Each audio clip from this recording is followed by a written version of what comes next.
This call is now being recorded.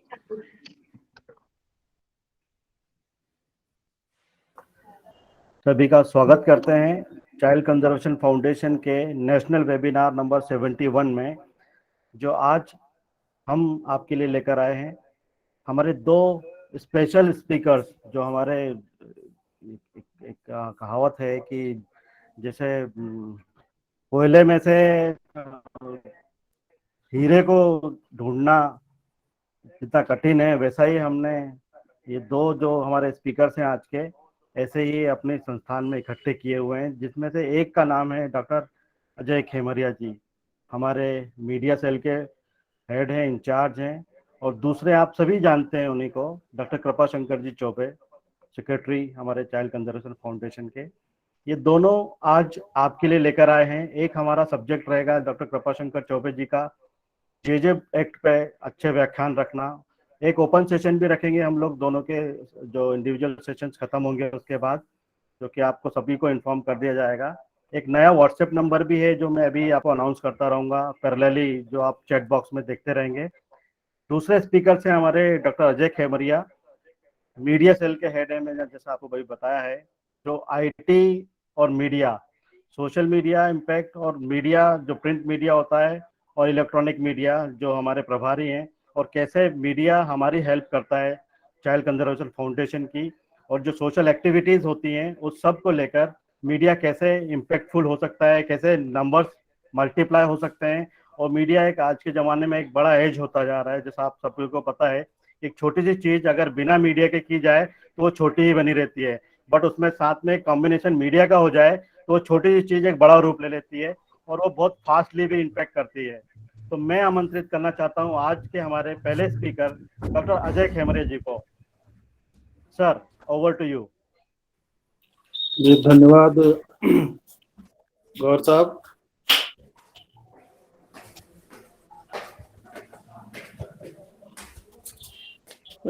इस 71वें webinar में मेरी आवाज आ रही है गौर साहब?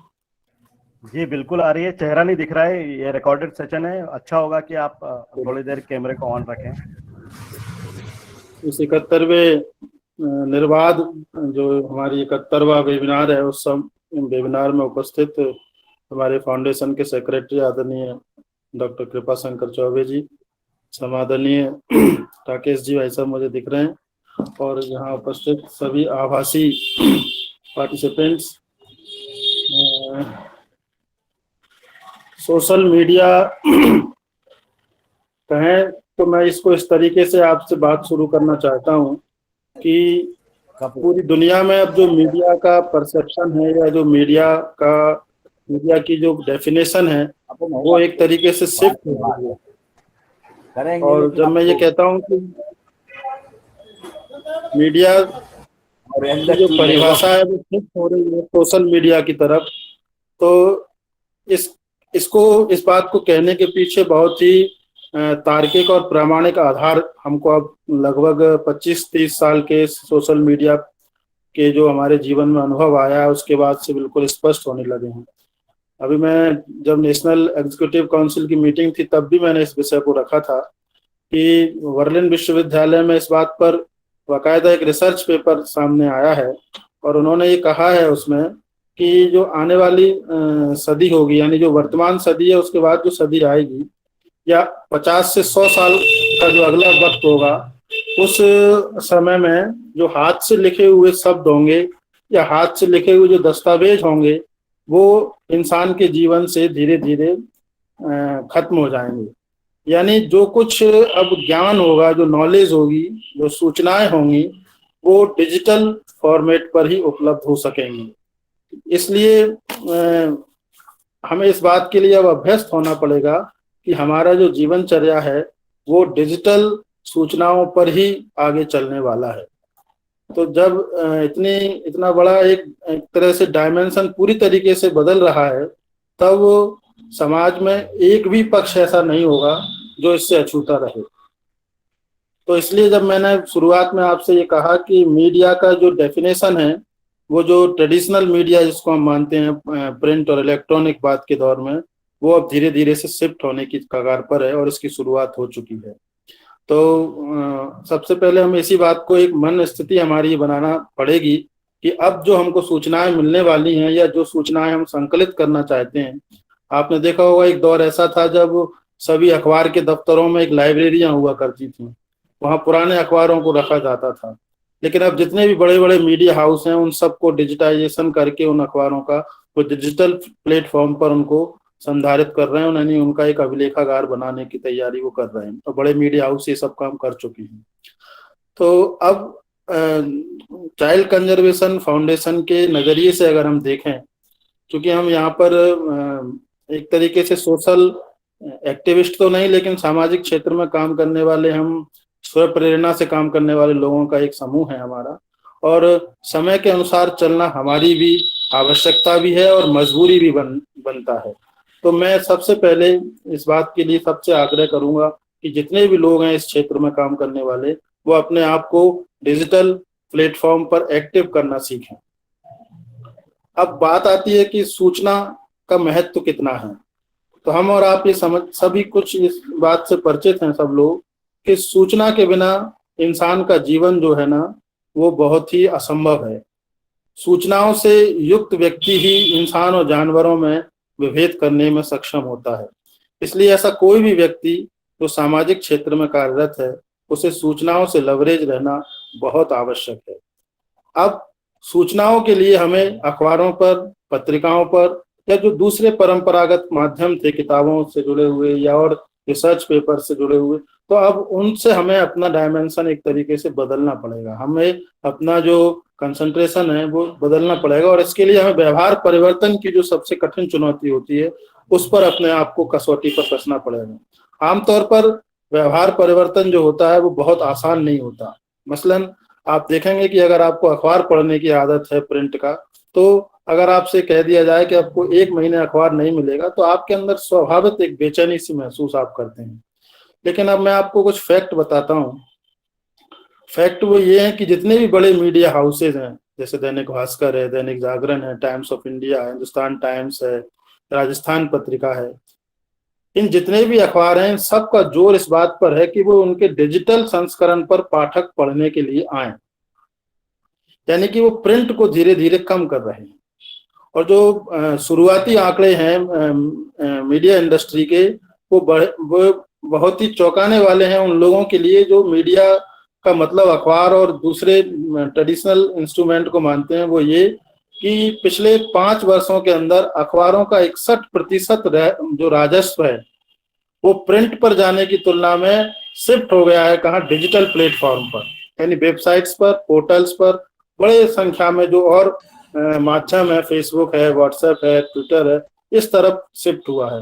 यानी कि 61% जो कमाई है मीडिया हाउसों की वो डिजिटल की तरफ जा रही है। और इसके जाने के पीछे उनके व्यवसायिक कारण भी हैं, क्योंकि उन्हें अखबार छापना एक महंगा सौदा होता है। आमतौर पर जिस अखबार को, दैनिक भास्कर को आप सुबह सुबह अब 3.5 या 4 या 5 रुपए में पढ़ते हैं, उसकी लागत लगभग 30 रुपए एक अखबार के प्लांट को पड़ती है।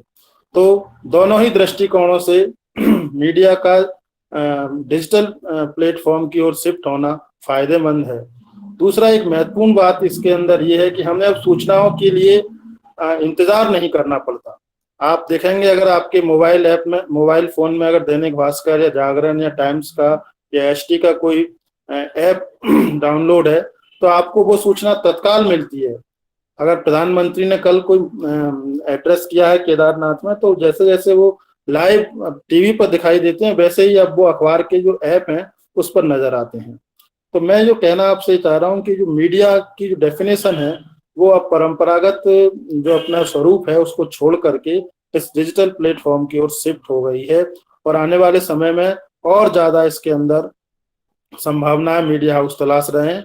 और एक दौर ऐसा आएगा जब बर्लिन विश्वविद्यालय का जो रिसर्च है, ये जो पूर्वानुमान है कि हाथ से लिखे हुए या छपे हुए जो शब्द हैं या जो दस्तावेज हैं वो इंसान के जीवन से धीरे धीरे गायब हो जाएंगे।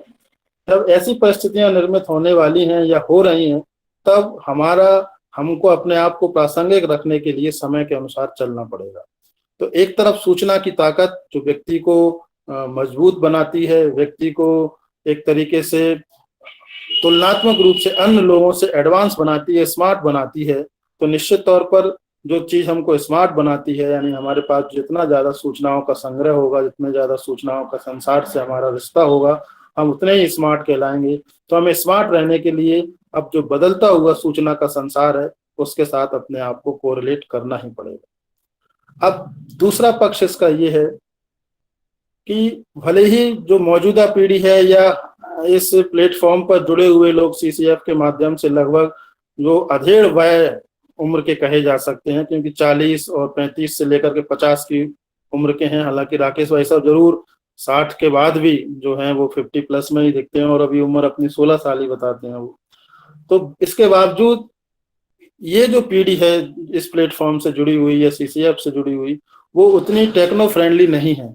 लेकिन इसके बाद भी आप देखते हैं कि आपने इस जरूरत को महसूस किया और आप धीरे धीरे जब आप टच पैड का जो फोन चालू किए, तो जब कीपैड की तुलना में उसको चलाना बड़ा एक दौर में कठिन लगता था, लेकिन आज मुझे नहीं लगता कि कोई भी ऐसा घर होगा, कोई भी सीसीएफ का ऐसा मेंबर होगा जो स्वयं और उसके घर में स्मार्टफोन उसकी मुट्ठी में ना हो।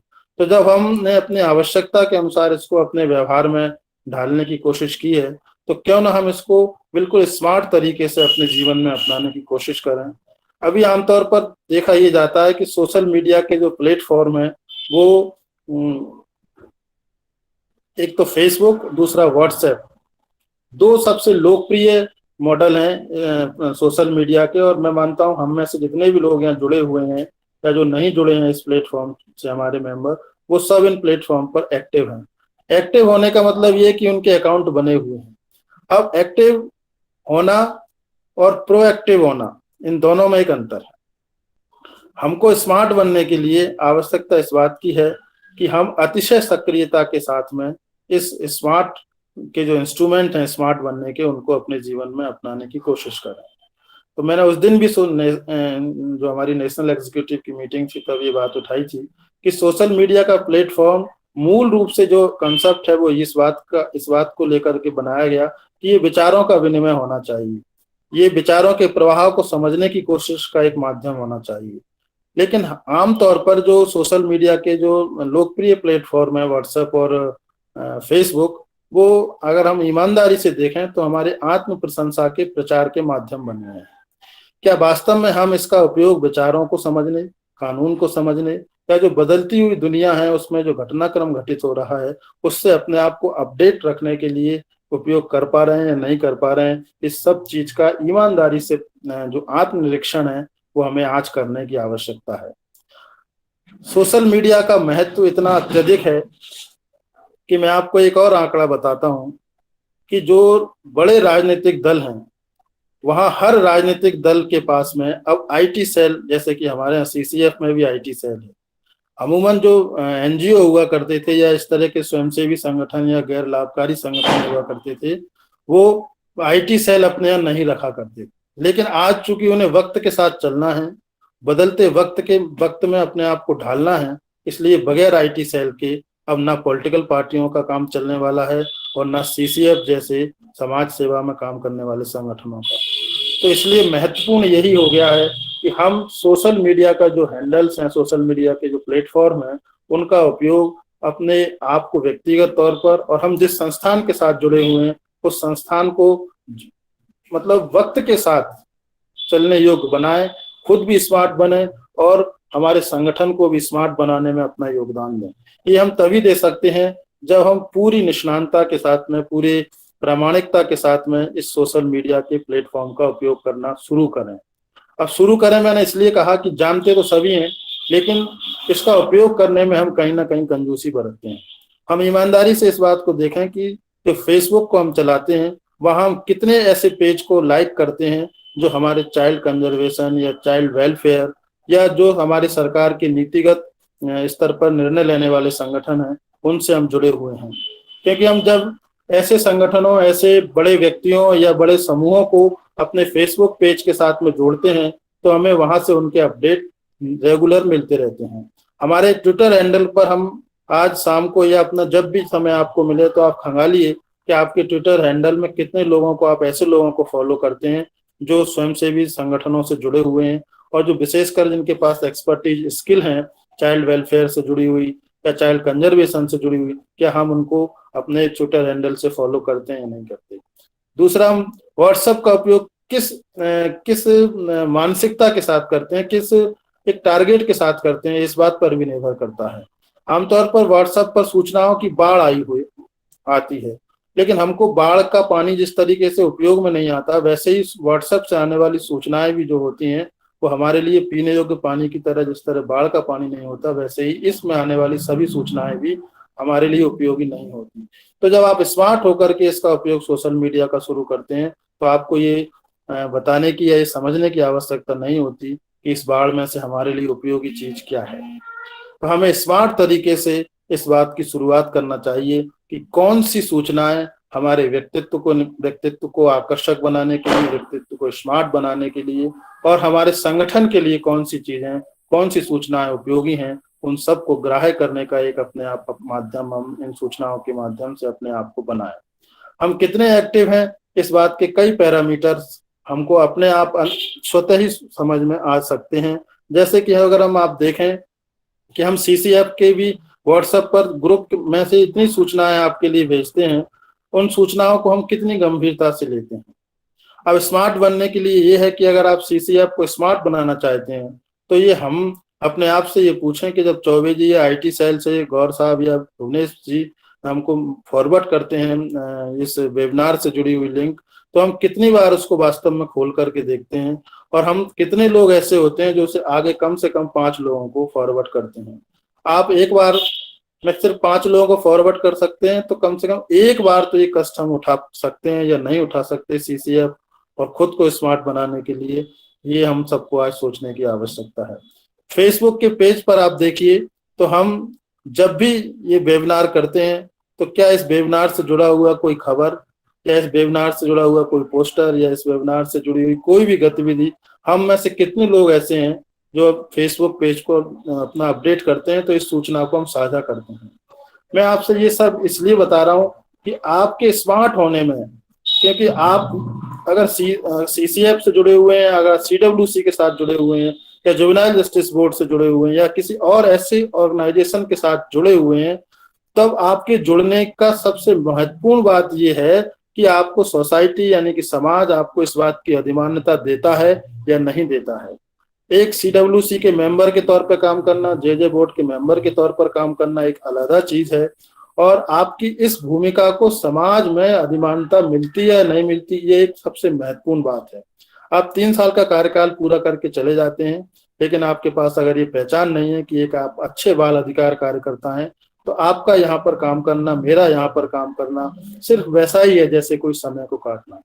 तो जब सूचना की ताकत हमारे पास है, हमारे पास एक ऐसे माध्यम है, एक ऐसा प्लेटफॉर्म है जो हमको एक बेहतरीन बाल अधिकार कार्यकर्ता के तौर पर, या बेहतरीन सामाजिक कार्यकर्ता के तौर पर, स्वयंसेवी कार्यकर्ता के तौर पर समाज में मान्यता दिला सकता है, तो क्यों नहीं हम इस बेहतरीन और एक तरीके से मुफ्त के इस प्लेटफॉर्म का उपयोग अपने आप को स्मार्ट बनाने में और हमारी अपनी सामाजिक अभिस्वीकृति को और मजबूत करने में इसका उपयोग करें। तो हम अगर ध्यान से देखें, तो अगर आप देखेंगे कि जो बड़े कार्यकर्ता हैं स्वयंसेवी संगठनों के, या जिनका एनजीओ सेक्टर में बड़ा काम है, बड़ा नाम है, अगर आप उनके पेज को उठा करके देखेंगे, तो आप ध्यान से देखेंगे कि वहां रोज कुछ ना कुछ अपडेट आता है। या जो कार्यकर्ता उनके संगठनों से जुड़े हुए हैं, उन कार्यकर्ताओं की आप फॉलोइंग लाइन देखेंगे, तो आप देखेंगे कि आप किस तरीके से वो एक सूचना को एक साथ ट्रेंड कराने का भी क्षमता रखते हैं, और सोशल मीडिया के जो दूसरे हैंडल हैं उन पर भी वो एक तरीके से उसे ट्रेंड करा देते हैं। और जब कोई चीज ट्रेंड होती है सोशल मीडिया पर, तो आप इस बात को मानिए कि आपके साथ संगठन के साथ साथ जब आप उसको फॉरवर्ड करते हैं, आप उसको साझा करते हैं, यानी कि उसको आप शेयर करते हैं या उसको रिट्वीट करते हैं, तो कहीं ना कहीं आपका नाम भी जाता है। और जब इस नाम के साथ में आपको एक और समानांतर रूप से जो उपलब्धि मिलती है, वो ये है कि लोग आपको एक विशेषीकृत व्यक्ति के तौर पर, स्पेशल व्यक्ति के तौर पर आपको धीरे धीरे से पहचानने लगते हैं। और इस समाज में जब आपकी मान्यता बढ़ती है, तभी आपके कार्य के प्रति लोगों की निष्ठा भी बढ़ती है। आमतौर पर आप सीडब्ल्यूसी में काम करते हैं या जेजेबी में काम करते हैं, तब आपके पास एक सीमित माध्यम होता है, लेकिन हम CCF से जुड़े हुए हैं और हमारा उद्देश्य ये है कि हम समाज में बच्चों के लिए काम करना चाहते हैं। और बच्चे केवल CWC या JJ बोर्ड के सामने वही बच्चे आते हैं जिन्हें कोई लेकर के आता है, और लेकर के आने वाले लोग कौन हैं? वो एक सरकारी सिस्टम के स्टेक होल्डर हैं।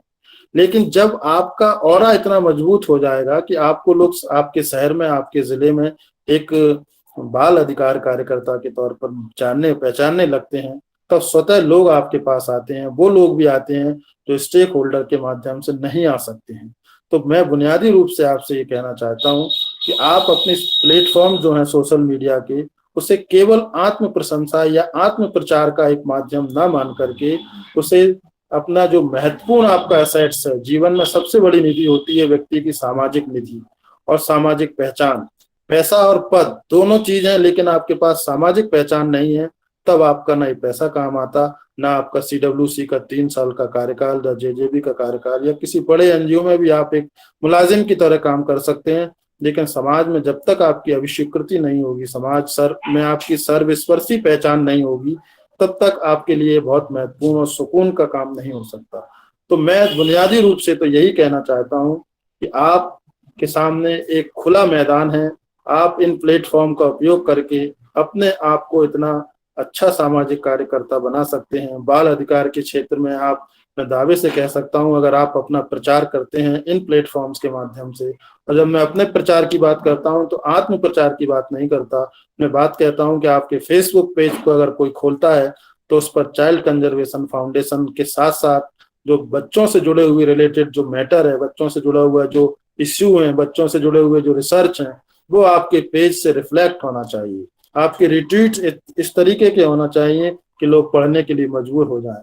केवल आज हमने दिवाली मनाई, आज मेरा बर्थडे है, आज मेरी पत्नी का बर्थडे है, आज मेरी एनिवर्सरी है, या हम कहीं घूमने जाते हैं, आप ईमानदारी से अपने फेसबुक पेज का सेल्फ ऑडिट करिए। आप स्वयं उसका एक तरीके से सोशल ऑडिट जैसा करने की कोशिश करेंगे, तो जब से आपने अपने अपने सोशल मीडिया के प्लेटफॉर्म है, चाहे इंस्टाग्राम हो, चाहे फेसबुक पेज हो आपका, या आपका व्हाट्सएप में आपने जो फॉरवर्ड किए हैं मैसेज, या जो जिनको आपने भेजा है दूसरों के लिए, आपने मौलिक जो संदेश हैं, उन सब का ऑडिट कीजिए। और ये आप ये अपने आप में प्रश्न करिए और फिर अपने आप में इसका जवाब ढूंढिए कि आखिरकार इसमें मेरे अलावा जो मेरा पर्सनल जिंदगी है, इसके अलावा इसमें क्या महत्वपूर्ण चीज थी।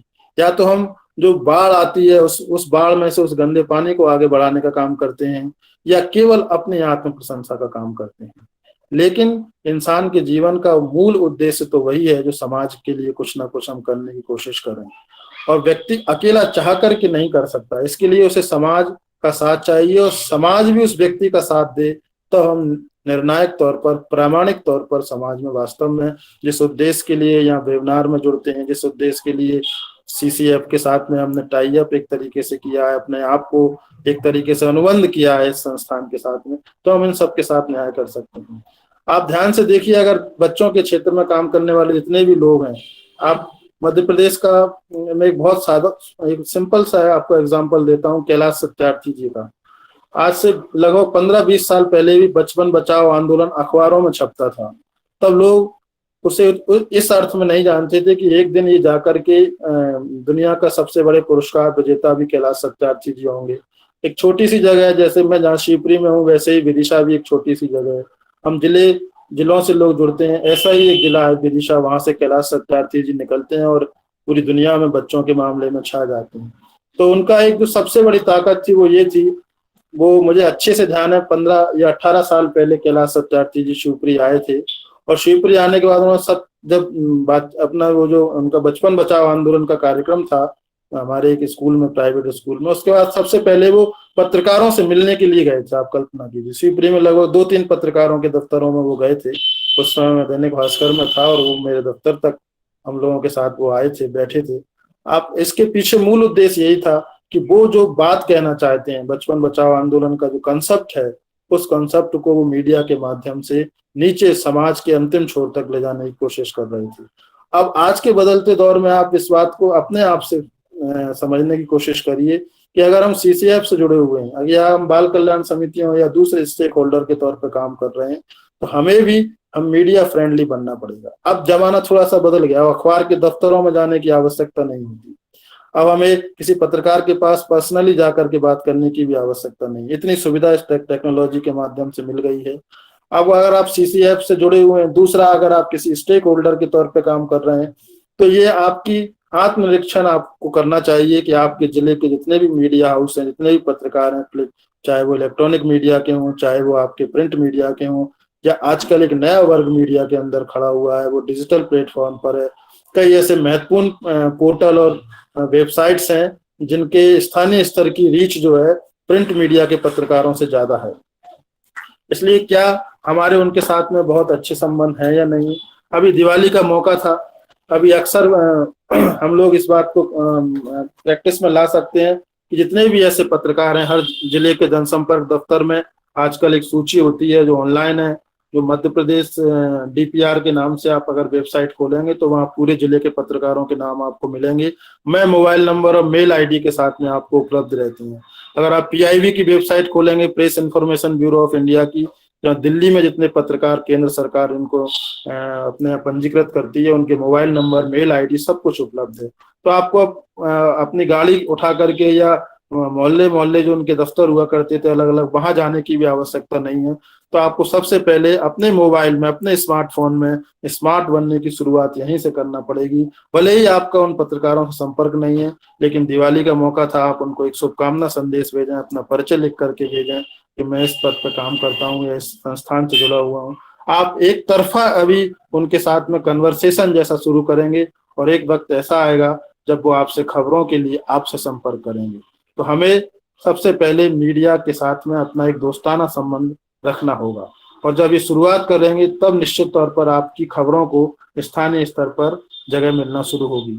अभी हम यहाँ से खबर भेजते हैं, चौबे जी आपको तत्काल खबर वहां से बनवा करके हम लोगों से भिजवा देते हैं, लेकिन हम देखते हैं कि मध्य प्रदेश के जो 52-53 जिले हैं उनमें से आधे जिलों में ही खबर बमुश्किल छप पाती है।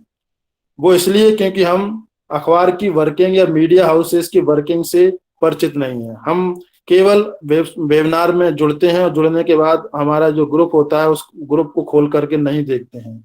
अगर हम उसको देखें और तत्काल जो खबर हमारे पास आई है उसे उठाकर केवल हमें कुछ नहीं करना है, 5 जगह कॉपी करना है, भास्कर में, नई दुनिया में, पत्रिका में, या जो आपके यहाँ लोकल के अखबार हैं वो न 5 लोगों को आप केवल फॉरवर्ड कर दीजिए। अगर हम आपको बनी हुई खबर देते हैं, उस खबर को आप फॉरवर्ड कर दीजिए।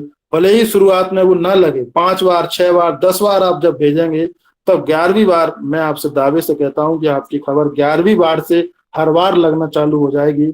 और अब तो कई बार ऐसा हुआ करेगा कि चूंकि संडे को दिन हमारा वेबिनार होता है और संडे को अधिकतर दफ्तरों में ऑफ रहते हैं, तो वहाँ 1 या 2 लोग ही काम करते हैं डेस्क पर, तो उनको खबरों की आवश्यकता होती है। हम जिलों से खबर भेजते हैं और जिले के 2 पेज हर अखबार में अब लगते हैं, और 2 पेज भरने का मतलब बहुत बड़ा काम होता है। और अगर 4 कॉलम, 3 कॉलम, 5 कॉलम की खबर हमारे यहाँ से आपके माध्यम से बनी हुई अखबार के दफ्तरों को जाएगी तो निश्चित तौर पर वो खबर लगती है। तो हमें आप शुरुआत इसी बात से करना होगी कि हम मीडिया फ्रेंडली बने, हम सोशल मीडिया के प्लेटफॉर्म को आत्म प्रशंसा का एक माध्यम न बनाकर, यानी एक तरफा मैं ये कहूँ कि मैंने आज अपना फोटो डाला और मैं चाहता हूँ कि लोग कहें कि ये फोटो कैसा लग रहा है, इससे हमें कुछ भी हासिल नहीं होगा। लेकिन अगर आप ये खबर डालते हैं कि चाइल्ड कंजर्वेशन फाउंडेशन आने वाले कुछ समय में भिक्षावृत्ति पर या चाइल्ड लेबर पर कोई बड़ा काम करने जा रहा है, तो निश्चित तौर पर ये खबर आपकी स्थान लेगी और आपका फायदा ये होगा। आप इसमें आजकल गूगल इंडिका की टाइपिंग इतनी सरल है, आप अपना नाम लिख दीजिए उसमें कि मान लीजिए कटनी से श्री राकेश अग्रवाल के अनुसार सीसीएफ इस तरह काम करेगा, आप अपना नाम जोड़ सकते हैं।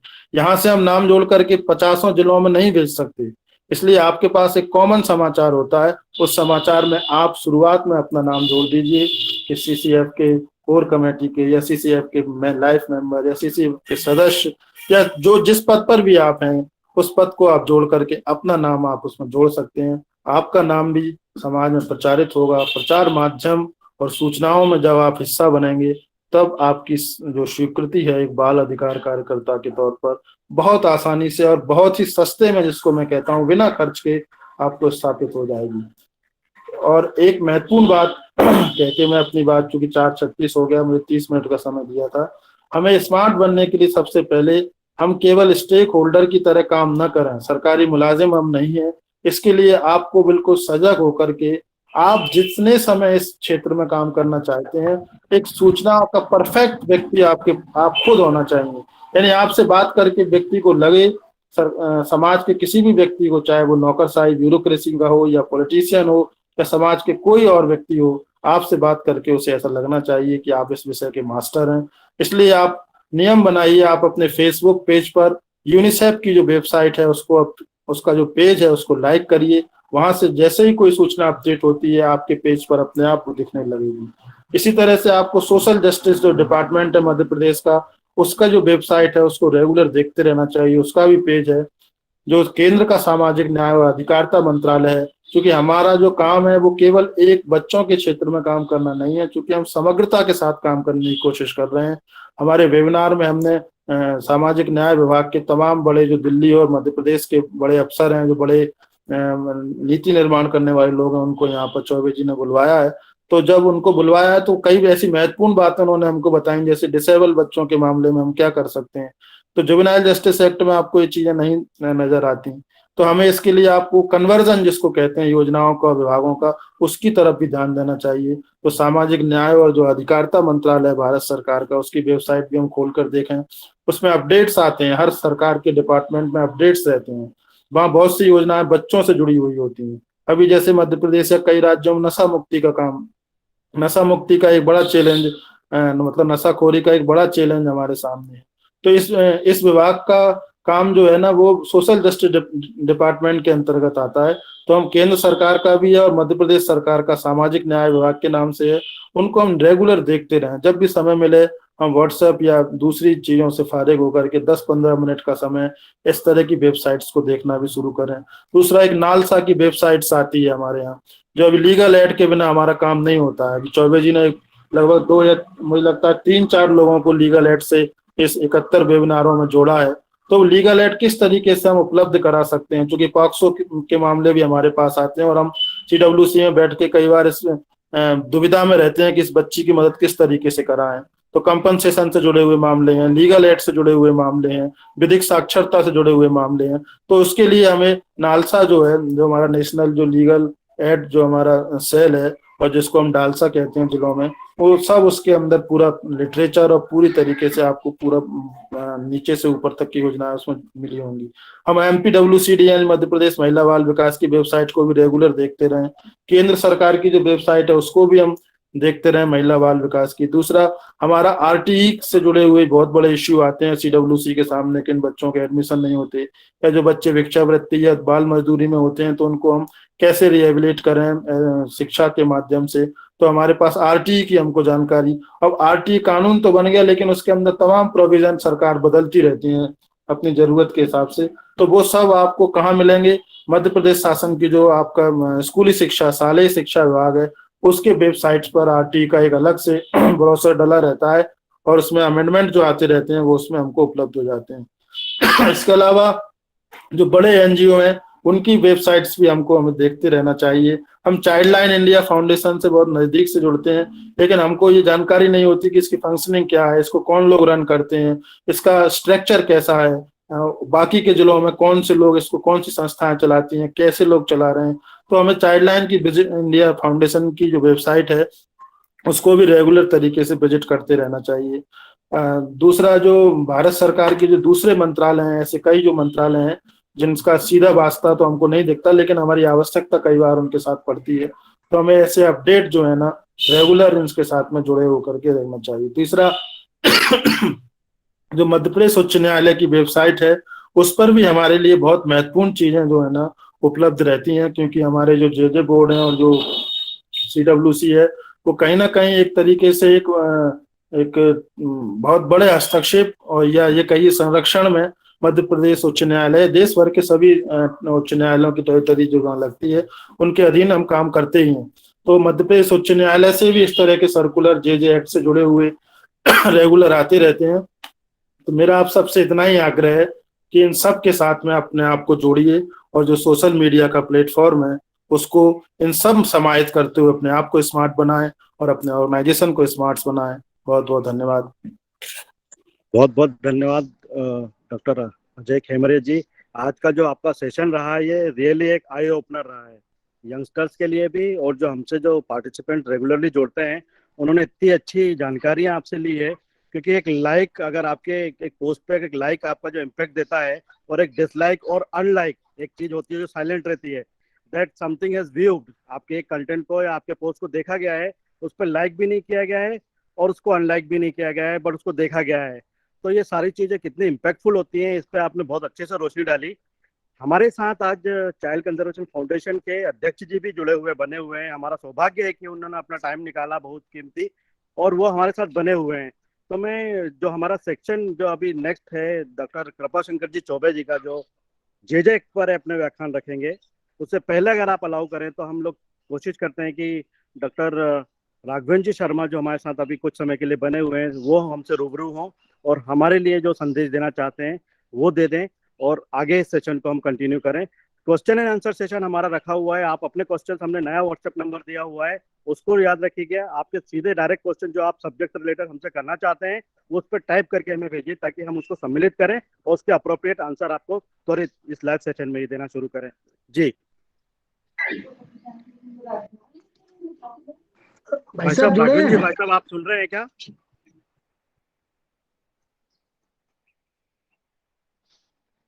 डॉक्टर कृपाशंकर जी, मैं आपसे अनुरोध करता हूं कि आप अपना सेशन स्टार्ट करें। भाई साहब जी कनेक्ट होते हैं तब तक। Over to you sir. Thank you sir. भाई साहब को सुनना हमेशा ही एक बड़े मजेदार अनुभव होता है। खेमरिया जी की बातों से मुझे दो लाइनें याद आती हैं। मैं अपना विषय शुरू करूं उसके पहले, उजालों को खबर कर दो बहुत चालाक है दुश्मन, दिए के ठीक नीचे ही अंधेरा बैठ जाता है। तो ये हमारे साथ बिल्कुल लाइनें चरितार्थ होती हैं कि हम काम तो बहुत अच्छा करते हैं पर उसका प्रचार प्रसार नहीं करते हैं माध्यमों का उपयोग करके। आगे हम इस पे बात करेंगे। मुझे जो आदेश प्राप्त हुआ है जे एक्ट पर बात करने के लिए, तो जे एक्ट की अगर हम बात करें तो इसका पूरा जो नाम है बालकों की देख रेख एवं संरक्षण अधिनियम 2015, care and protection of children justice juvenile act 2015 इसका पूरा नाम है। इसके कुल 3 पार्ट हैं। अगर हम एक्ट की बात करें तो चैप्टर है इसमें 10 चैप्टर्स हैं इसके अंदर, 112 सेक्शन है, 94 रूल्स हैं और 46 फॉर्मेट्स हैं। ये ओवरऑल एक ब्रीफ है जो जे एक्ट में हम लोग काम करते हैं, जिसमें हम लोग बातचीत करते हैं, वो सारी चीजें हैं। इतने कम समय में पूरा नहीं हो पाएगा, तो आज मैं सिर्फ 2 सेक्शन लेने वाला हूँ, जे एक्ट का सेक्शन 1 और सेक्शन 2। 10-15 मिनट में हम इसको कवर करेंगे, उसके बाद इसके लिए प्रश्न उत्तर की बात रखेंगे। तो चैप्टर 1 का जो सेक्शन 1 है, जिसमें संक्षिप्त नाम, विस्तार, प्रारंभ एवं लागू होना, कहाँ कहाँ पे लागू होता है, इसका पूरा नाम क्या है। तो जैसे मैंने बताया, इसका पूरा नाम बालकों की देख रेख में संरक्षण अधिनियम 2015 है, और ये जम्मू कश्मीर की आर्टिकल 370 हटने के पहले तक JNK छोड़ के देश के प्रत्येक राज्य में लागू था। अब ये जो है पूरे राष्ट्र वन नेशन वन पॉलिसी के तहत जम्मू कश्मीर से लेके देश में जितने भी राज्य हैं सभी जगह ये एक्ट लागू होता है और समान रूप से लागू होता है। सेक्शन 2 में जो सबसे महत्वपूर्ण 3 चीजें जिसपे हम काम करते हैं, 13, 12, 13 और 14, इसमें डेफिनेशंस है। 12 में बालक को डिफाइन किया जाता है, 13 में किस बालक को और 14 में किस बालक को, वो सारी चीजें हम डिटेल में डिफाइन करेंगे। तो अगर हम सेक्शन 2 की बात करें तो डेफिनेशंस बताई गई हैं। कुल इस एक्ट में 61 यानी 61 परिभाषाएं हैं, और मैं इस माध्यम के साथ ये दावे के साथ कह सकता हूं कि पूरे 3 साल में अगर हम 61 परिभाषाओं को ढंग से याद कर लें या ढंग से समझ लें, याद करने की भी जरूरत नहीं है, अगर 61 डेफिनेशंस को हम प्रॉपरली समझ लें तो हमारा काम 80% आसान हो जाएगा। हम चूंकि इन परिभाषाओं को समझते नहीं है, मैं अपनी बात बताऊं तो पूरे 3 साल में शायद पूरी की पूरी 61 परिभाषाएं मुझे भी नहीं पता है। तो चूंकि इसमें आज ऐसे लोग भी जुड़े हुए हैं जिनका चयन अभी हुआ है, कुछ परिणाम आज आए हैं जे एक्ट के तहत, मतलब JJB के लिए, फिर 61 परिभाषाओं में से जो महत्वपूर्ण परिभाषाएं हैं उनको मैं ब्रीफली टच करूंगा। पहले जो है 2(1) में होता है एबंडेंट चाइल्ड। एबंडेंट चाइल्ड किसे कहते हैं, तो इसमें एक लाइन दी हुई है, अनटिल और unless declared by the CWC। अगर मैं इसको पूरा पढ़ूं तो समिति द्वारा सम्यक जांच के उपरांत कोई भी बालक अगर सड़क पे मिलता है तो परित्यक्त बालक नहीं कहा जाएगा जब तक कि जांच के उपरांत समिति उसको डिक्लेयर नहीं कर दे। तो अपने जैविक या दत्तक ग्रही माता पिता या संरक्षण द्वारा अभिव्यक्त ऐसा बालक जिसे बाल कल्याण समिति द्वारा सम्यक जांच के उपरांत परित्यक्त बालक घोषित किया गया है। सेकेंड परिभाषा एडॉप्शन होती है। तो एडॉप्शन की अगर हम डेफिनेशन की बात करें तो ऐसी प्रक्रिया जिसके माध्यम से बालक को उसके जैविक माता पिता से स्थायी रूप से अलग कर अपने दत्तक माता पिता को सौंप दिया जाना। एक बायोलॉजिकल पेरेंट्स है, अगर सरेंडर्ड बालक है, अबेंडेड बालक है तो अलग बात है। जैविक माता पिता के साथ बालक के सारे अधिकारों को समाप्त करते हुए एक विहित प्रक्रिया के द्वारा बाल कल्याण समिति द्वारा या उस पूरी सिस्टम द्वारा किसी दूसरे परिवार को सौंप दिया जाना, इस पूरी प्रक्रिया को हम दत्तक ग्रहण प्रक्रिया एडॉप्शन के नाम से जानते हैं। इसमें और भी डेफिनेशन है जिसमें हम बचाएं तो देख सकते हैं। प्रशासक किसे कहते हैं? राज्य के उप सचिव से अनिम्न पंक्ति का ऐसा कोई अधिकारी जिसे जिला मजिस्ट्रेट की शक्तियां प्राप्त की गई हैं, उसको इसमें प्रशासक के रूप में दिया गया है। सारी बातों पे नहीं करेंगे, बीच में मैं छोड़ूंगा। प्राधिकरण है इसके अंदर। अथॉरिटी किसको बोलते हैं? अगर कहीं कहीं पे आता है कि आपने अथॉरिटी से बात किया क्या या सीडब्ल्यूसी ने अथॉरिटी को लिखा क्या, तो उसमें है कि सेक्शन 68 के तहत एक गठित कमेटी होती है। जो गठित कमेटी होती है उसके जो अधिकार होते हैं उस अधिकार के आधार पर ही उस कमेटी को प्राधिकरण बोलते हैं या अथॉरिटी बोलते हैं। अब हमारे पास एक सेक्शन 76 होता है। अक्सर हम सुनते रहते हैं कि इसमें हमने भीख मांगने की कार्यवाही किया, बच्चा सड़क पे भीख मांग रहा था। तो वास्तव में भीख मांगने को जो परिभाषित किया गया है सेक्शन 2 के 8 में किया गया है, किसी लोक स्थान पर भिक्षा की याचना करना या उसे प्राप्त करना, अथवा किसी प्राइवेट परिसर में भिक्षा की याचना करना या उसे प्राप्त करने के प्रायोजन के लिए प्रवेश करना, चाहे वह किसी भी बहाने से हो। किसी बच्चे के द्वारा किसी भी बहाने से किसी लोक सेवक में या प्राइवेट परिसर में कुछ प्राप्त करने के उद्देश्य से अगर कोई काम किया जाता है तो उसको इसमें भीख मांगने से डिफाइन किया गया है। अक्सर हम सेक्शन 100 में बोलते हैं कि बालक के सर्वोत्तम हित में निर्णय लिया गया। सेक्शन 100 जो है बाल कल्याण समितियों को ये पावर इंपावर करती है कि वो बच्चों के सर्वोत्तम हित में काम करें। तो वास्तव में बच्चों का सर्वोत्तम हित क्या होता है वो 2(9) में परिभाषित किया गया है। बालक के बारे में उसके मूलभूत अधिकारों, जरूरतों, पहचान, सामाजिक कल्याण और भौतिक, भावनात्मक और बौद्धिक विकास के पूरा किए जाने को सुनिश्चित करने के लिए। तो अगर हम बच्चे का सर्वोत्तम हित की बात करते हैं तो ये 4-5 चीजें हैं। उसकी मूलभूत अधिकार, शिक्षा, स्वास्थ्य, सुरक्षा जो अधिकार होते हैं जो संविधान के द्वारा शायद हमें आर्टिकल 214 में प्राप्त किया गया है, उसके आधार पर जो चीजें होती हैं, सामाजिक कल्याण और भौतिक संरचनात्मक, उसका भावनात्मक, उसका इमोशनल रिक्वायरमेंट क्या होती है कि बच्चे को हमने संस्था में रख दिया, क्या वहां पर इमोशनली वो ठीक से रहेगा, या बच्चे को अगर उसके परिवार को सौंप दिया तो क्या वहां से ठीक रहेगा। तो उसकी पूरी ओवरऑल वेलबींग की अगर हम बात करें तो उसको देखते हुए जो चीज निकल के आती है वो सर्वोत्तम हित की बात करते हैं। सेक्शन 4 जो है वो बोर्ड के बारे में गठित करता है। सेक्शन 27 सीडब्ल्यूसी के बारे में बताता है किस आधार पे उसका गठित होता है, उसके क्या कार्य होते हैं। अब इसमें जो मैंने बोला था सबसे महत्वपूर्ण जो 12, 13 और 14, तो 12 बालक को डिफाइन करता। हम सब जानते हैं बालक से अभिप्राय ऐसे व्यक्ति से है जिसने 18 साल से कम उम्र की, जिसकी अभी तक 18 की उम्र अटेन नहीं की हो, मतलब जिसकी आयु 18 वर्ष से कम उम्र हो। तो 18 वर्ष से कम उम्र का कोई भी व्यक्ति irrespective of the gender, may be male, female और ट्रांसजेंडर, कोई भी हो, बालक की श्रेणी में, बालक की कैटेगरी में आता है, जिसकी परिभाषा सेक्शन 2 के 12 में दी गई है। इसी में अगर आगे हम बात करें तो 2 और 13 की बात करें तो 13 जो बात करते हैं सीसीएल चाइल्ड, हम जिसको बोलते हैं चाइल्ड कन्फ्लिक्ट विथ लॉ या विधि विरोधी बालक, तो उसको लिखा गया है सीसीएल बालक से ऐसा अभिप्रेत है जिसके बारे में यह अभिकथन पाया गया है कि उसने कोई अपराध किया हो, जिसने यह अपराध किए जाने की तारीख तक 18 वर्ष की आयु प्राप्त न की हो। तो अगर कोई ऐसा व्यक्ति जिसने कोई अपराध किया है 18 साल से कम उम्र में, तो ऐसे व्यक्ति को हम सीसीएल चाइल्ड की श्रेणी में देते हैं। अब जो सबसे महत्वपूर्ण होता है 214, जिसमें बाल कल्याण समिति को काम करना होता है और पूरे 3 साल के लिए हमारे लिए उपयोगी है, उसकी मैं बात करूंगा। देख रेख एवं संरक्षण का जरूरतमंद बालक, सीएनसीपी किसको हम बोलते हैं, child in the need of care and protection, जिसके तहत ये पूरा एक्ट बना हुआ है और जिसके तहत हम पूरे 3 साल तक काम करते हैं। इसमें भी कुछ अगर देखी जाए तो 12 डेफिनेशन है 214 में, मैं ब्रीफली एक एक को बताता जाऊंगा। सीएनसीपी बालक कैसा बालक कौन सा होता है जिसके बारे में यह पाया जाता है कि उसका कोई घर या निश्चित निवास नहीं है, जिसके पास जीवन निर्वहन के लिए कोई साधन नहीं है। अब हम कई बार अक्सर देखते हैं कि जब तक हमारे पास सीडब्ल्यूसी के पास सुओ मोटो लेने की भी पावर होती है, लेकिन क्या मेरे परिवार के बालक के बारे में सीडब्ल्यूसी सुओ मोटो ले सकता है? नहीं ले सकता है, जब तक कि मैं अपने परिवार के बालक पे कोई हिंसा नहीं कर रहा हूँ, कोई मार पिटाई नहीं कर रहा हूँ, या उसको बाहर नहीं कर दे रहा हूँ घर से निकाल के, तब तक सीडब्ल्यूसी मेरे परिवार में इंटरफियर नहीं कर सकता है। लेकिन जैसे उस बच्चे ने उधर 1098 पे कंप्लेन कर दिया, या सीडब्ल्यूसी को कहीं से पता चल गया कि उस बच्चे के जो 5-6 चीजें उसके हितों की रक्षा नहीं हो रही है, सीडब्ल्यूसी उसमें सुओ मोटो लेके मेरे विरुद्ध कार्रवाई कर सकती है। इसके बारे में यह पाया जाता है कि श्रम विधियों का उल्लंघन किया है, या जो रोड पे भीख मांग रहा है, तो अगर बालक भीख मांग रहा है, उसके पास रहने के लिए कोई स्थान नहीं है, या चाइल्ड लेबर में इन्वॉल्व है, तो वो सीधे सीधे सीएनसीपी की कैटेगरी में आता है। ऐसा बालक जो किसी ऐसे व्यक्ति के साथ रहता है जो उसका संरक्षक नहीं है और जो वहां पर सुरक्षित नहीं है, तो वो बालक भी सीएनसीपी की कैटेगरी में आता है। तब इसमें भी कुछ 4-5 चीजें दी गई हैं, क्या क्या होते हैं। जो मानसिक रूप से बीमार है या मानसिक रूप से अस्वस्थ है, ऐसा बालक भी सीडब्ल्यूसी के न्याय क्षेत्र में आता है, सीएनसीपी की कैटेगरी में आता है। बालक को क्षति पहुंचाई गई है या उसका शोषण किया गया, किसी भी प्रकार का शोषण, शारीरिक शोषण या मानसिक शोषण अगर किया गया, तो बालक सीडब्ल्यूसी की कैटेगरी में आता है। अगर उसके साथ किसी भी प्रकार का दुर्व्यवहार होता है, तो भी बालक सीएनसीपी की कैटेगरी में आता है।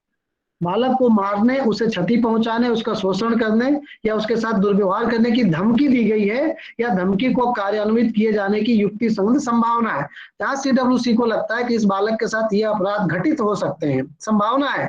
यहाँ पे एक जो शब्द लिखा गया है कि संभावना में भी हम काम कर सकते हैं, तो अगर सीडब्ल्यूसी को प्रतीत होता है कि ये बालक के साथ ऐसी चीजें होने की संभावना है, तो उसके लिए भी हम उसको सीएनसीपी डिक्लेयर करके बाल कल्याण समिति अपनी कार्यवाही कर सकती है या संरक्षण में दे सकती है। जिसके माता पिता अथवा कोई संरक्षक है, ऐसी माता पिता अथवा संरक्षण को बालक देखरेख करने की, उसकी सुरक्षा तथा कल्याण की संरक्षण करने हेतु समिति द्वारा, बोर्ड द्वारा अयोग्य पाया जाता है। अनफिट अगर किसी को पाया जाता है, मान लीजिए कि समिति को लगता है कि ये इस बालक के जो पेरेंट्स हैं वो फिट नहीं है, बच्चे को ठीक से नहीं रख रहे हैं, बच्चे के ध्यान ढंग से नहीं रखा जा रहा है, तो अगर अनफिट की बात हम करेंगे, तो अगर कोई भी व्यक्ति जिसको समिति अनफिट डिक्लेयर कर देती है, तो उसके बालक को सीएनसीपी डिक्लेयर किया जा सकता है। अब इसी परिभाषा में हम आगे आएंगे तो unfit person, unfit facility, fit facility की भी चर्चा होगी। मैं जल्दी आगे इसलिए बढ़ रहा हूँ कि समय हमारे पास कम है, और हम इस पे अगले सेशन में भी चर्चा करेंगे। अभी हमारा प्रयास ये है कि हर हफ्ते हम 1 या 2 सेक्शन लेके उस पर डिटेल्ड बातचीत करें। फिर अगर हम चाइल्ड फ्रेंडली की बात करें तो 214 में डिफाइन गया है, ऐसा कोई व्यवहार, आचरण, पद्धति, प्रक्रिया, पर्यावरण या बर्ताव अभिप्रेत है जो मानवीय, विचारशील और बालक के सर्वोत्तम हित में हो। अभी हमने पीछे बालक का सर्वोत्तम हित देखा, भावनात्मक आधार पे क्या कर सकते हैं, उसकी शिक्षा, सुरक्षा, स्वास्थ्य की सारी बातें। तो अगर हमें लगता है कि कोई व्यक्ति, कोई संस्थान अगर बालक के बेस्ट इंटरेस्ट में चाइल्ड वो काम कर रहा है, बालक के सर्वोत्तम हित में काम कर रहा है, तो इस पूरी चीज को हम चाइल्ड फ्रेंडली या बाल हितैषी बोलेंगे। सेक्शन 38 की अगर हम बात करें, सेक्शन 38 में बालक का दत्तक ग्रहण के लिए विधि रूप से लीगली फ्री जिसको हम बोलते हैं, तो अब लीगल फ्री के लिए अगर हम बात करें तो क्या क्या डॉक्यूमेंट्स की आवश्यकता होती है, वो अपने आप में एक बड़ी चीज है। तो वो हम 38 सेक्शन की जब बात करेंगे अगले सप्ताह में, तो हम बात करेंगे कि किसी चाइल्ड को लीगल फ्री करने के लिए क्या क्या बातें आवश्यक होती हैं और किन किन बातों का ध्यान रखना होता है, जिसके आधार पर हम बच्चे को लीगल फ्री करते हैं। बाल कल्याण अधिकारी, चाइल्ड वेलफेयर ऑफिसर जो होता है, समिति या बोर्ड द्वारा दिए गए निर्देशों का ऐसा उत्तरदायित्व जो विहित किया जाए, पालन करने के लिए बाल गृह से जुड़ा कोई अधिकारी, बाल गृह के अंदर कोई ऐसा व्यक्ति होता है जो बालक के संपूर्ण देखरेख की बात करे, चाइल्ड की सारी सुरक्षा, स्वास्थ्य की बात करे, तो उसको हम चाइल्ड वेलफेयर ऑफिसर कह सकते हैं। इसी में अगर हम 219 देखें तो बाल गृह, चिल्ड्रंस होम की डेफिनेशन दी गई है राज्य सरकार द्वारा। चिल्ड्रन होम के लिए जो प्रारंभिक है कि मतलब राज्य सरकार के द्वारा उसको मान्यता प्राप्त होनी चाहिए। तो पहली कंडीशन है राज्य सरकार द्वारा स्वयं या किसी स्वैच्छिक या गैर सरकारी संगठनों द्वारा प्रत्येक जिले या जिले के समूह में स्थापित या अनुरक्षित और धारा 50 में निर्देशित प्रायोजनों के लिए रजिस्ट्रेट जो है, सेक्शन 50 में उसका रजिस्ट्रेशन हुआ है, राज्य सरकार द्वारा उसकी मान्यता प्राप्त हुई है, उसको सारी सुविधाओं के लिए फिट डिक्लेयर किया गया है। इन सब प्रक्रिया के बाद कोई ऐसा गृह होता है जिसको हम बाल गृह की मान्यता करते हैं, उसको हम चिल्ड्रंस होम के बारे में डिफाइन करते हैं। इसी में बाल न्यायालय के बारे में दिया गया है, बाल देखरेख संस्था। सेक्शन 27 में समिति को डिफाइन किया गया है। समिति का मतलब धारा 27 के अधीन गठित कोई बाल गृह समिति, मतलब क्या क्या चीजें हैं जो अर्हताएं प्राप्त करते हैं, उसके द्वारा अगर समिति निर्धारित की गई है, सेक्शन 27 के अनुसार डिफाइन की गई है, उसको हम चाइल्ड वेलफेयर कमेटी या बाल कल्याण समिति कहते हैं। कुछ कुछ मैं छोड़ रहा हूँ। डिस्ट्रिक्ट चाइल्ड प्रोटेक्शन यूनिट, इसमें सेक्शन 226 में डिफाइंड है। किसी जिले के लिए धारा 106 के तहत राज्य सरकार द्वारा स्थापित एक बाल संरक्षण इकाई से अभिप्रेत है। इस अधिनियम के क्रियान्वयन को जिले के अन्य बाल संरक्षण उपायों को सुनिश्चित करने का केंद्र बिंदु हो। किसी भी जिले के जो सेंटर पॉइंट है वहां का डिस्ट्रिक्ट चाइल्ड प्रोटेक्शन यूनिट होता है, जिसका गठन 106 सेक्शन 106 के तहत किया जाता है, जो कि बालक के देखरेख को लेकर के सारी योजनाओं को क्रियान्वित करना, उन योजनाओं को लागू कराना, उन सारी जिम्मेदारियों का निर्वहन करता है। ऐसी एक सिंगल यूनिट को हम चाइल्ड यूनिट बोलते हैं। उचित फैसिलिटी, फिट फैसिलिटी, अगर अभी हमने देखा हो कोविड काल में लगभग सभी समितियों ने सेक्शन प्रारूप 38, 39 में आवेदन मंगा करके फिट फैसिलिटी डिक्लेयर किया है हमने कि फिट फैसिलिटी डिक्लेयर किया, वहां पे बच्चे रहते हैं। तो फिट फैसिलिटी किसको बोलते हैं? सरकारी संगठन या रजिस्ट्रेड स्वैच्छिक या गैर सरकारी, कोई एनजीओ हो, गवर्नमेंट का हो सकता है, प्राइवेट एनजीओ हो सकता है, द्वारा चलाया गया ऐसा तंत्र जो किसी विशिष्ट बालक की किसी विशिष्ट प्रयोजन के लिए अस्थायी रूप से जिम्मेदारी लेने को तैयार है। कोविड काल में जिनके माता पिता नहीं रहते बच्चों के लिए हमने ऐसी फैसिलिटी डिक्लेयर किया था, तो उसमें बहुत क्लियरली डिफाइंड है कि ऐसा कोई व्यक्ति जो अस्थायी रूप से उस बच्चे की समस्त देखरेख पूरा करने के लिए तैयार होता है, उसको बाल कल्याण समिति जो है सेक्शन 51 में भी है, यथास्थिति समिति और बोर्ड के द्वारा मान्यता प्राप्त किया जाता है। उस फॉर्म में वो आवेदन करता है और सेक्शन 51 में बाल कल्याण समिति उसको ऑर्डर करती है, जिसके आधार पर उसको फिट फैसिलिटी डिक्लेयर किया जाता है। यहाँ पे ध्यान देने योग्य बात है कि इसको करने का एकमात्र अधिकार बाल कल्याण समिति के पास है। बाल कल्याण समिति किसी संस्था को फिट डिक्लेयर कर सकती है। डीसीपीयू द्वारा आपके पास आवेदन आएगा, आवेदन में आप उसका इंस्पेक्शन करने के बाद सिर्फ सीडब्ल्यूसी ही उसको सेक्शन 51 में फिट डिक्लेयर कर सकती है। इसी में नेक्स्ट है फिट पर्सन किसको है? वंस अगेन बाल कल्याण समिति ऐसा लगता है कि बच्चे के सर्वोत्तम हित में काम करेगा तो उसको फिट पर्सन डिक्लेयर किया जा सकता है। अगर वो लगता है कि परिवार में बच्चा सुरक्षित नहीं है, उसकी बुनियादी सुविधाओं का ध्यान नहीं रखा जा रहा है, वहां पे उसके साथ मारपीट हो सकती है या किसी भी प्रकार की मेंटल हिंसा या शारीरिक हिंसा हो सकती है, तो उस परिवार को उसको अनफिट डिक्लेयर किया जा सकता है। ये बाल कल्याण समिति के द्वारा किया जा सकता है। सेक्शन 32 में ग्रुप फॉस्टर केयर को डिफाइन किया गया है। देख रेख एवं संरक्षण के जरूरतमंद ऐसे बालक के लिए जिसकी पैतृक देखरेख नहीं होती है। अगर उसके परिवार में नहीं है कोई बालक, किसी वजह से परिवार से वो अलग रह रहा है, उदाहरण के लिए मान लीजिए कुछ बच्चे के परिजन जेल में रहते हैं, माँ बाप दोनों जेल में हैं, तो उनको या तो आप संस्था में रखते हैं, अपने संस्था में ही रखते हैं, या किसी चाचा ताऊ या मामा मामी मौसी को दे सकते हैं। अगर वो भी नहीं है तो उसके लिए ग्रुप फॉस्टर केयर की स्कीम में आप ऐसे बालक को दे सकते हैं जो अस्थायी रूप से या अस्थायी रूप से अगर समिति को लगता है तो डिक्लेयर करती है उसको, उस बच्चे को वहां रखा जा सकता है।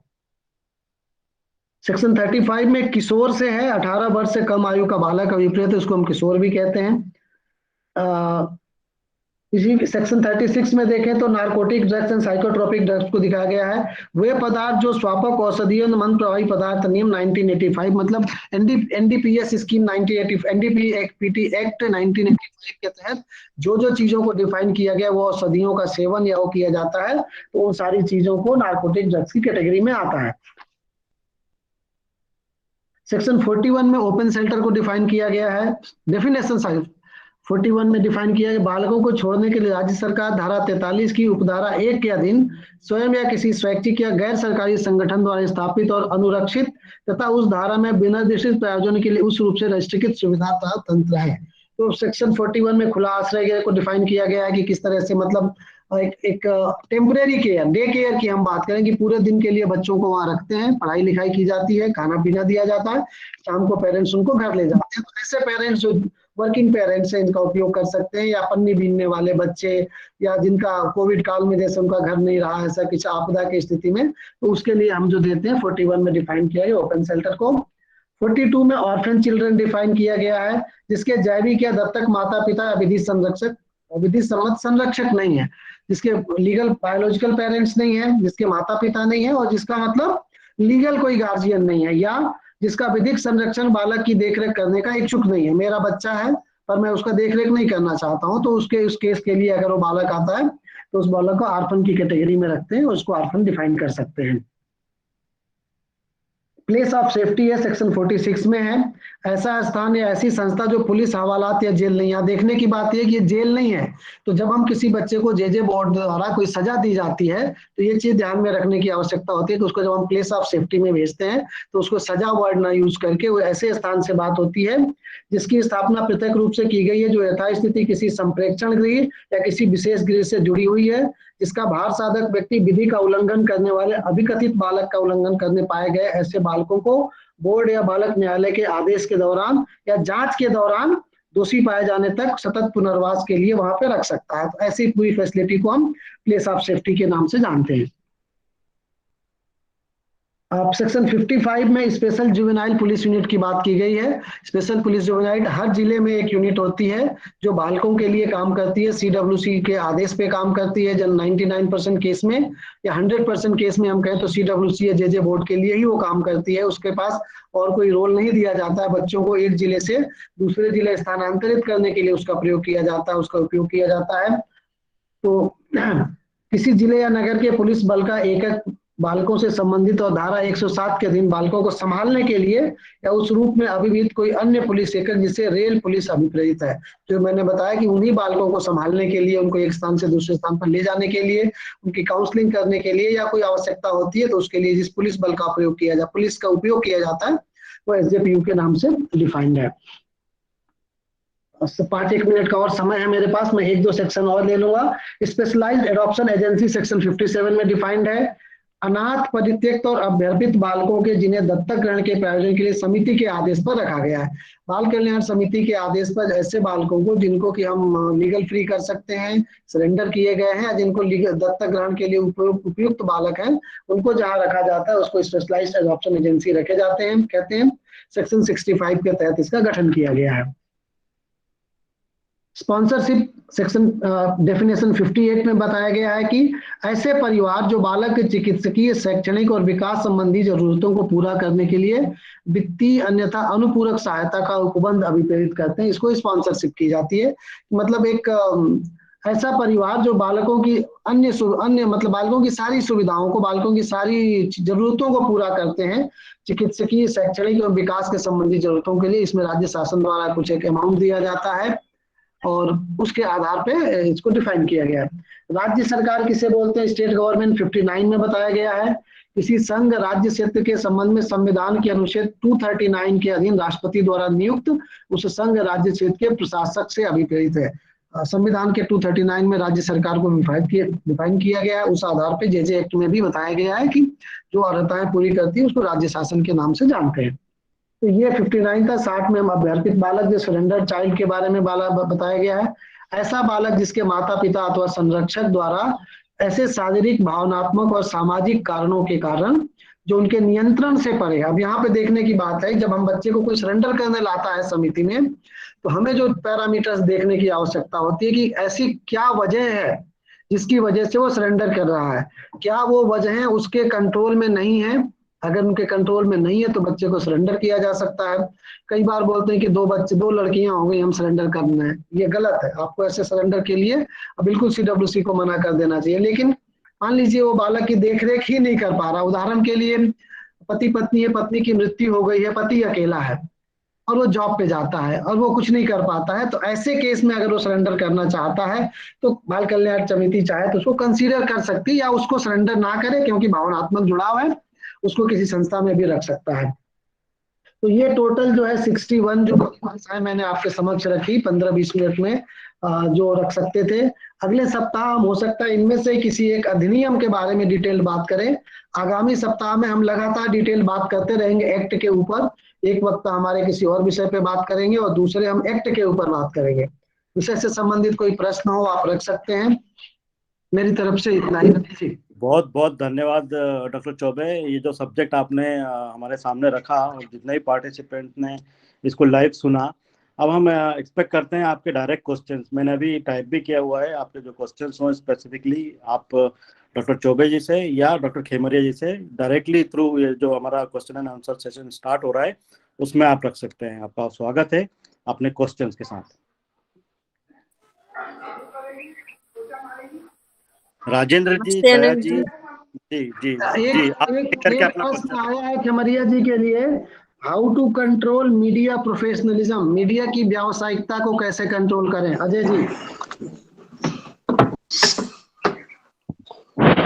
देखिए, मीडिया की कंट्रोल एक व्यक्ति के तौर पर या एक सामाजिक कार्यकर्ता के तौर पर करने की मैं समझता हूँ कोई बहुत आवश्यकता इसलिए नहीं है क्योंकि मीडिया हमारे कंट्रोल में नहीं है। हिंदुस्तान के अंदर जो डेमोक्रेसी है वो उस तरीके से डिजाइन की गई है कि मीडिया को बिल्कुल फ्री एक एनवायरनमेंट मिलना चाहिए। अब चूंकि समाज के सभी जो स्तंभ हैं उन सब में एक तरीके से व्यावसायिकता या इसको हम कहते हैं अपना इंटरेस्ट, सेल्फ इंटरेस्ट या इसको स्वार्थ कहते हैं, वो विकसित हुआ है। क्योंकि वो हम व्यक्तियों में विकसित हुआ है तो स्वाभाविक है वो मीडिया के लोग भी हमारे ही समाज से आते हैं।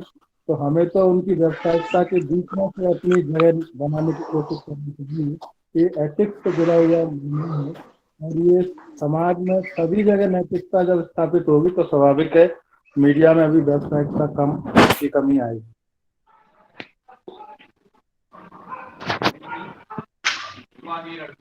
सर एक निवेदन है। जी पूछें, बताएं। सर ये हमारे यहाँ एक शिशु गृह में बच्ची रह रही है, 6 साल से ऊपर की हो गई है, दतिया। Hello sir. हाँ साहब बोलें, हाँ बोलें, आवाज आ रही है आपकी। एक संक्षिप्त में परिचय देके क्वेश्चन कीजिए प्लीज। उत्तम सिंह कौरव, अध्यक्ष बाल कल्याण समिति दतिया। जी अपना सवाल पूछें आप। जी बोले अपना सवाल। हाँ जी सर, वो बच्ची 6 वर्ष से ऊपर की हो गई, हमारे यहाँ बालिका गृह है नहीं है। जी तो उसको हमने 96 सेक्शन पढ़ा है तो उसमें राज्य सरकार शब्द लिखा है कि वो दूसरे जिले में स्थानांतरित